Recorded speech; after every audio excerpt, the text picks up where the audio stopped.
마태복음 7장입니다. 마태복음 7장 21절, 2절, 23절 세 절밖에 안 되니까 큰 소리로 함께 읽습니다. 시작. 나더러 주여 주여 하는 자마다 다 천국에 들어갈 것이 아니요 다만 하늘에 계신 내 아버지의 뜻대로 행하는 자라야 들어가리라. 그날에 많은 사람이 나더러 이르되 주여 주여 우리가 주의 이름으로 선지자 노릇하며 주의 이름으로 귀신을 쫓아내며 주의 이름으로 많은 권능을 행하지 아니하였나이까 하리니 그때 내가 그들에게 밝히 말하되 내가 너희를 도무지 알지 못하니 불법을 행하는 자들아 내게서 떠나가라 하리라. 아멘. 오늘 철로 역정 13번째 시간입니다. 허례와 위선을 경계하라. 그런 제목으로 말씀을 나눌 텐데요. 앞에서 우리가 볼 때 크리스찬이 드디어 십자가 언덕에서 십자가를 바라보므로 그 무거운 짐이 벗겨져 나간 은혜를 체험하죠. 그래서 기쁨 가운데 늘 찬양하면서 계속 이제 순례길을 걸어가다가 그 길 옆에 떨어진 작은 언덕 밑에 발목에 쇠고랑을 차고 잠을 자는 새 사나이를 만났다 그랬죠. 지난 시간에 우리가 나눴는데 한 사람은 이 심플 천박입니다. 천박. 그다음에 두 번째는 이 나태라는 사나이고요. 세 번째는 이 교만이라는 사나이입니다. 이 세 사나이가 이렇게 길을 가다가 벗어나서 발에 쇠고랑을 찬 채 깊은 잠에 빠져 있는 것입니다. 안타까운 마음에 이 크리스찬이 그들에게 이렇게 말하죠. 막 깨우면서 여기 잠만 자고 있다가는 우는 사자같이 두루다니는 그런 자의 날카로운 이빨에 먹이가 되고 말 것이라고 그러면서 깨어나서 함께 가자. 그럴 때 이 사나이는 공연히 남의 일에 참견 말고 자기 일이나 잘 알아서 해라. 그러면서 오히려 무시하고 계속 잠만 자더라는 이야기입니다. 이들의 특징은 남의 진심 어린 충고를 듣지 않고 배우려 하지도 않을 뿐만 아니라 도움을 받으려 하지 않는다는 것입니다. 솔로몬은 그의 잠언서 1장 7절에 여호와를 경외하는 것이 지식의 근본이오늘 미련하는 자는 지혜와 훈계를 멸시하느니라 그랬죠. 일찍이 솔로몬이 경고한 바가 있습니다. 우리 자신에게는 이런 경향이 없는지 스스로 잘 살펴보아야 됩니다. 영적으로 늘 깨어있는 사람은 작은 사건을 통해서 주님의 뜻을 이해할 수 있습니다. 하나님의 말씀을 들을 때뿐만 아니라 주변 사람들의 그냥 지나가는 말을 통해서도 하나님의 음성을 들을 수 있다는 것입니다. 이렇게 선의를 거절한 뒤에 불쾌한 생각을 하면서 가던 이 크리스찬 이번에는 이 좁은 길을 계속 가는데 왼편 담을 뛰어넘어 들어오는 두 사람을 만납니다. 그 이름이 바로 오늘 나누려고 하는 이 허례라는 사람과 위선입니다. 허례는 영어로 포멀리스트, 그러니까 형식주의자다.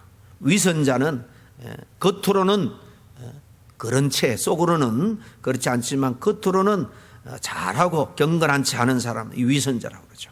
한 사람은 허례, 한 사람은 위선인데 이들은 그 순례길 좁은 길에 담을 넘어서 그것도 왼쪽 오른쪽도 아니고 왼쪽 담을 넘어서 뛰어 들어왔다는 것입니다. 그들은 이 헛된 영광이라는 베인 그롤이라는 그 시티에서 태어난 사람이다라고 설명을 하고 그들은 인생의 영광, 영예를 찾으러 똑같이 시온산으로 지금 가고 있다. 그렇게 크리스찬에게 이야기합니다.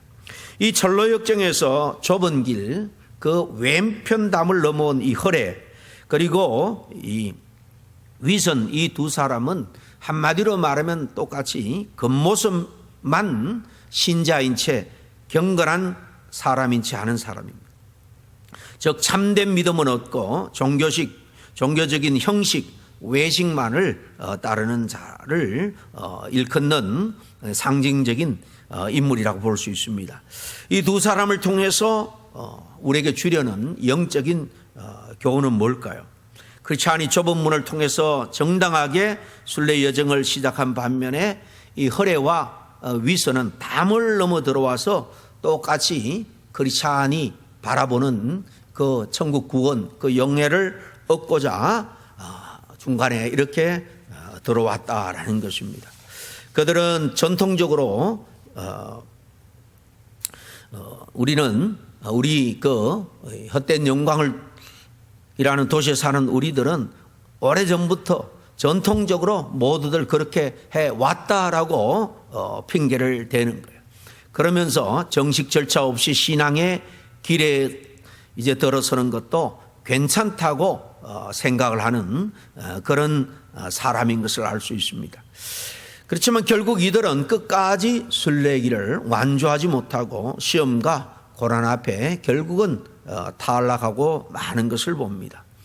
이 두 사람을 통해서 우리가 얻게 되는 영적 교훈 첫 번째는 진정한 교훈은 정도로 가야 된다는 거예요. 한마디로 말하면 좁은 문을 통해서만 우리가 정말 우리가 누리려고 하는 영예 하나님의 나라에 도달할 수 있다는 것입니다. 이에 대해서는 앞에서 여러 번 제가 얘기했습니다마는 담을 넘는 행위는 구원에 이르는 하나님의 방법, 즉 구세주 되시는 예수 그리스도를 통한 믿음을 거부하고 자기 방식이나 형식적인 그런 신앙으로 구원을 이루는 태도를 말하는 거죠. 이는 요한복음 10장 1절 말씀, 문으로 양의 우리에 들어가지 아니하고 다른 데로 넘어가는 자는 절도요 강도라 그랬죠. 이 말씀과 일맥상통한다라고 볼 수 있습니다. 그렇습니다. 이 허례와 위선의 정체는 이 말씀대로 절도요 강도입니다. 이들은 담을 넘어 들어오는 것에 대해서 또 이렇게 변명을 합니다. 좁은 문으로 들어오는 것보다 쉽고 많은 사람이 그렇게 하기 때문이며 우리뿐만 아니라 우리 고장 사람들은 모두 입구에 있는 문을 통해서 시온으로 가는 길은 너무 멀고 힘들다고 생각해서 지름길을 택하려고 우리처럼 이렇게 담을 넘어 들어오는 것이다 라고 설명을 합니다. 우리도 신앙생활 하면서 힘들다고 이런 생각을 하지 않도록 조심해야 할 것입니다. 많은 사람들이 오랫동안 계속해서 이런 방식으로 들어왔다라고 한 것처럼 그런 시도는 역사적으로 쭉 있어 온 일입니다. 그들이 또 말하기를 우리가 그렇게 한 것은 다만 오랫동안 내려온 간섭 때문이며 필요하다면 2000년 이상 계속되어 온 간섭임을 증명해 볼 수 있다. 당당하게 이렇게까지 말을 하는데 이 말은 특별히 중세 로마 카톨릭의 2000년 카톨릭의 관습을 비판한 듯이 보이는 그런 말입니다. 그들은 계속 변명을 합니다. 하나님께서도 이런 관습을 봐주실 것이다. 2000년이 넘도록 당연하게 여겨온 간섭이니까 공정한 재판관이라면 끊임없이 틀림없이 합법적인 것으로 인정하리라라는 것을 의심하지 않는다라고 그들은 당당하게 말합니다. 그러나 이 두 사람의 이런 주장은 성경적으로 볼 때는 전혀 터무니없는 근거가 없는 말이죠. 이들은 크리스찬에게 계속해서 또 변명합니다. 변명뿐만 아니라 더 나아가서 공격적으로 도전해 옵니다. 지금 당신의 상황이 우리보다 더 나을 게 뭐가 있습니까? 율법이나 규례에 대해서는 우리도 당신 못지않게 양심적으로 잘 따르고 있으니 그 점에 대해서는 당신이나 우리나 다를 것이 없고 다만 우리가 보기에 당신이 걸치고 있는 겉옷만이 우리 것과 다른 것 같은데 아마도 그것은 당신의 이웃들이 벌거벗고 다니는 당신의 부끄러움을 가려주기 위해서 당신에게 준 옷 같은데요 라는 겁니다. 사실 지금 이 크리스찬은 혼자 두 사람을 상대하고 있습니다. 그리고 그들의 주장도 주장이지만은 지금 천상을 향해서, 성경에는 그 다음에 아름다운 궁전이라고 나오는데, 이 천상을 향해서 같은 길을 걷고 있으니 지금 현실적으로 보면 그다지 지금 어쨌든 같이 길을 걷고 있잖아요. 그다지 차이가 없는 것처럼 보여. 그러니 그들의 주장에 이 크리스찬이 나만 괜히 멀리 처음부터 먼 힘들고 먼 이 좁은 길, 이 고난의 길을 걸어왔나, 그런 회의를 가질 수도 있습니다만, 그러나 여러분 그 두 사람의 차이, 크리스찬과 이 이 위선의 차이는 지금이 아니라 나중에 결정적으로 결정된다라는 사실을 우리는 너무나 잘 압니다. 그리고 이 좁은 문, 곧 중생과 회심 없이 교인이 되는 이 사람들은 책에 나오는 바로 이 형식주의자, 바로 이 헐의 위선자가 될 수밖에 없다는 사실입니다. 두 번째 교훈은 이 외형적인 신앙, 외식적이고 위선적인 이런 신앙은 진실한 믿음이 아니다라는 거예요. 성경적인 믿음과는 다르다는 것입니다. 이 헐이라는 것은 이 종교적인 형식, 의식, 그리고 옛날에 그렇게 해왔으니까 그냥 생각지 않고 따라가는 그런 전통에 집착하는 사람이고요. 위선은 말과 행동이 일치하지 않는 그런 위장된 신자다라고 말할 수 있습니다. 이들은 모두 진짜 회심, 진짜 믿음 없이 사람의 눈을 의식한 신앙만 가졌기 때문에 그들은 결국에 시험을 만나고 고난을 만나게 되면 견디지 못하고 중도에 포기하고 마는 겁니다. 그들은 크리스찬과 함께 잠시 길을 가는 것 같지만은 신앙의 본질에 대한 이해와 진정한 회개가 없기 때문에 그들은 끝까지 시온살에 도달할 수가 없습니다. 그래서 책에서도 얼마 가지 않아 이제 다음 시간에 우리가 나눌 텐데요. Heal difficulty라고 우리 책에는 이 공고산, 이 곤고한 고난의 산 뭐 이렇게 번역을 해놨는데, 이 산을 맞닥뜨릴 때 이 고난의 길, 언덕 험한 길로 가지 않고 이 돌아서 평탄한 길로 가지만은 둘 다 멸망의 길로 떨어지고 마는 것을 봅니다. 결국 이 허례와 의식이 아름다운 궁전에 들어가지 못한 것은 당연한 결과라는 겁니다. 아무튼 이처럼 형식적인 신앙, 위선적인 그런 삶은 결국 우리가 꿈꾸는 구원 천상을 우리가 누릴 수가 없는 것입니다. 마지막 세 번째 교훈은 이 자기 기만이 얼마나 위험한지를 교훈해 주고 있다는 것입니다. 이 형식과 이 위선은 사실 스스로 쏟고 있는 거예요. 스스로 쏟고 있는 것입니다. 진리가 아닌 것을 진리로 붙들고 쏟고 있는 것입니다.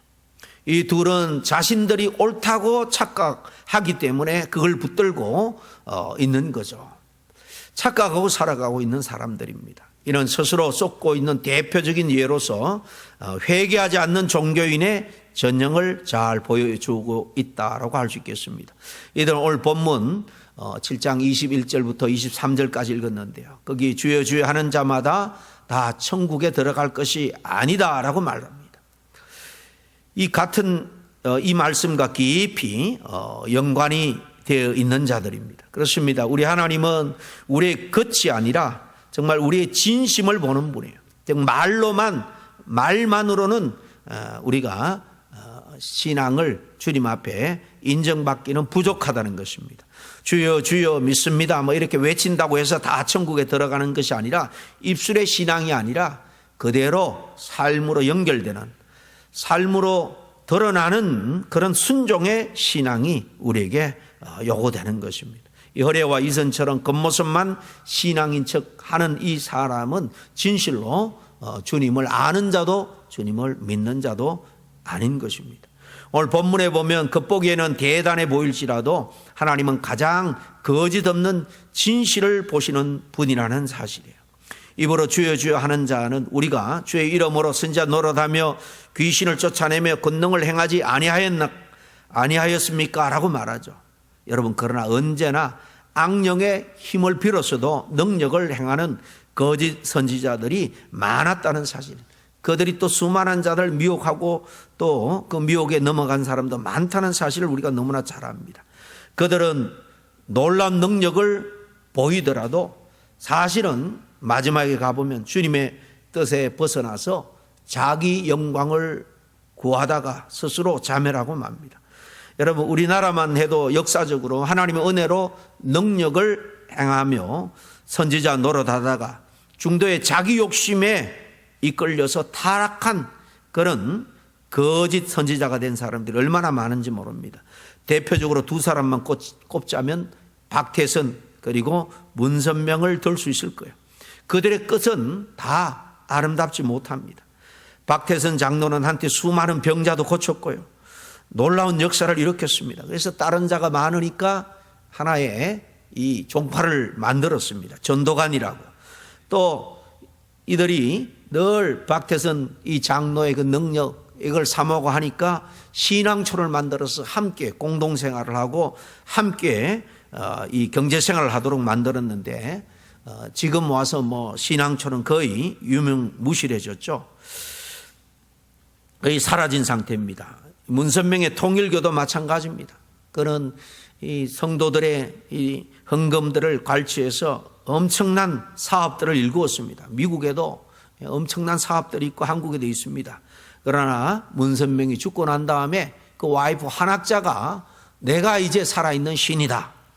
그러니까 이 뭐 큰아들, 둘째 아들, 셋째 아들은 다 마약에 이렇게 저렇게 타락하고 죽고 그랬는데 이 막내 아들은 하버드를 나왔어요. 굉장히 똑똑한데 이 친구가 또 이상하게 변해가지고 이 영적인 전쟁을 해야 된다 그래서 정말로 이 중무장을 하고 예배를 드리고 뭐 하는 이상한 짓을 하고 지금 와서는 이 한학자는 타락한 그런 이단이다. 자기 엄마를. 그리고는 세상 법적에다가 서로 고소를 해서 교권 싸움을 하고 있는 정말 볼썽사나운 모습을 오늘 보이고 있는 것을 우리가 알 수 있습니다. 여러분, 그러므로 우리가 신앙생활하면서 너무 특별한 어떤 능력 나타나기를 심취해서는 안 된다는 것입니다. 신앙의 핵심은 능력이 아니라, 능력 체험이 아니라 하나님과의 정말 뗄래야 뗄 수 없는 영적인 친밀한 관계예요. 하나님과 진짜 내가 영적으로 연결되어 있느냐, 친밀한 교제 가운데 주님의 인도함을 받느냐 하는 것이 중요한 겁니다. 하나님의 뜻대로 겸손하게 순종하는 그런 신앙이어야 한다는 것입니다. 오늘 본문에 이 위선적인 신자들에게 내가 너희를 도무지 알지 못한다. 마지막 때 주님이 그렇게 말합니다. 주님과의 개인적인 관계, 순종의 삶, 회개의 열매가 없으면 아무리 종교적인 행위를 해도 하나님 나라에 들어갈 수 없다는 겁니다. 겉은 예배자 같지만은 속은 자기 중심적이면 주님은 불법을 행하는 자라. 오늘 이들에게 하는 것처럼 그렇게 부른다는 것입니다. 우린 단지 주여 주여 부르는 자뿐만 부를 뿐만 아니라 정말 그분을 주님으로 인정하고 따르는 그 뜻대로 순종하고 행하는 삶과 우리의 믿음이 일치하는 그런 저와 여러분이 될 수 있기를 간절히 바랍니다. 이 흐레와 또 위선 이 두 사람의 교훈을 통해서 오늘 주님께서 묻습니다. 정말 너는 진정으로 주님을 믿고 주님의 뜻대로 정도로 신앙생활을 하고 있느냐 하는 것입니다. 이 대답에 정말 저와 여러분이 당당하게 아멘이라고 고백할 수 있기를 간절히 축원합니다. 기도하겠습니다. 하나님 아버지, 우리가 신앙생활 하다 보면 허례나 위선적인 그런 신앙의 모습을 보이는 사람도 있고 우리도 온전한 믿음의 길, 좁은 길로 순례자의 삶을 살아가면서 주님을 예배하고 주님을 따른다고 하지만 때로 허례에 빠지고 위선에 빠질 때가 있음을 정직하게 고백합니다. 정말 아버지 하나님, 겉으로만 번들한 그런 신앙인이 아니라 정말 내 속사람 내면 속속이 주님이 보실 때에 정말 인정하고 인정받는 그런 진실된 그리스도인의 길로 늘 꿋꿋하게 정말 흔들리지 않고 걸어갈 수 있는 우리 모두가 될 수 있도록 주님 인도해 주시옵기를 간절히 바라고 나올 때 예수님 이름으로 기도하옵나이다. 아멘.